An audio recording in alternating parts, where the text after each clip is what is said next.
L'Institut océanographique Paul Ricard de l'île des Ambiers a été créé en 1966 par la rencontre de deux hommes, Alain Bombard, le premier, le navigateur solitaire, et puis Paul Ricard, mon grand-père, qui se sont retrouvés autour d'une même colère.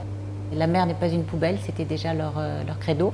Et puis petit à petit, l'évidence de la recherche scientifique est apparue.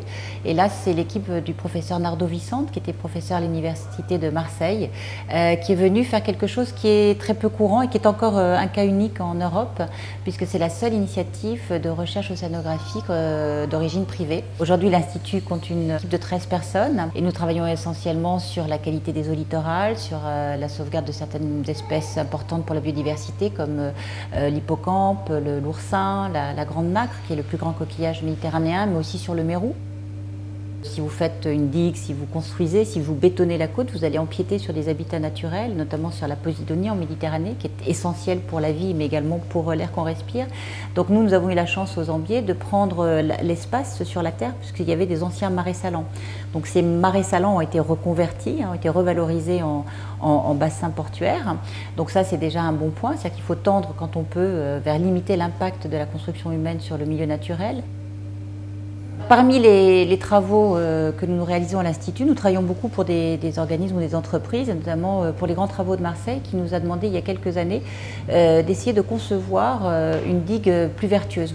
Donc en fait, recréer la surface du béton pour imiter la surface naturelle de la roche, de manière à ce que les micro-organismes marins puissent se fixer et qu'on puisse recréer un début de chaîne de vie. Et à ce moment-là, ça va faire des habitats naturels pour les poissons.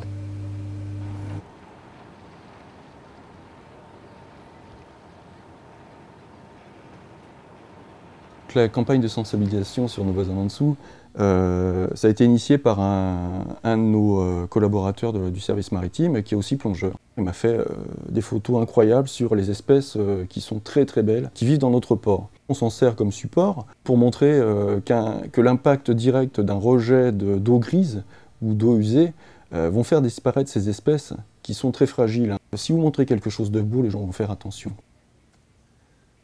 L'Institut, depuis plus de 40 ans, à raison de 50 000 visiteurs par an, sensibilise petits et grands. Alors il y en a pour tous les étages. Les enfants, on va leur proposer de passer des vacances un peu différentes et apprendre en s'amusant. On est en train d'installer les ateliers de la mer donc sur l'île des Ambiers, c'est le Tiki.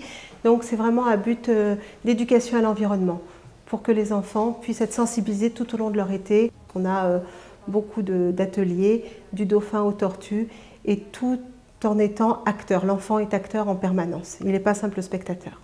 Alors là, par exemple, on va trouver l'atelier des tortues. Donc l'association Destination Planète Mer et le centre de soins du Grau-du-Roi sont extrêmement mobilisés pour cette espèce qui vit en Méditerranée. Et donc on va apprendre aux enfants à faire le cycle jusqu'à la tortue a été capturée, on va la soigner, on va l'accueillir, on va la soigner, la peser, trouver ce qu'elle a. Donc faire une radiographie.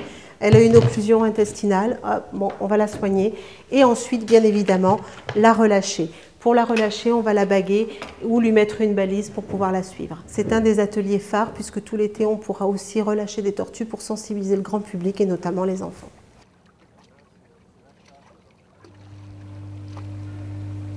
Nous, notre travail consiste à comprendre et à connaître les mécanismes de réparation naturelle du milieu, de manière à compenser les nuisances faites par la fréquentation humaine. On peut vivre, on peut cohabiter, l'homme et la nature peuvent cohabiter, mais il faut que l'homme soit très conscient des fonctionnements de la nature de manière à limiter son impact.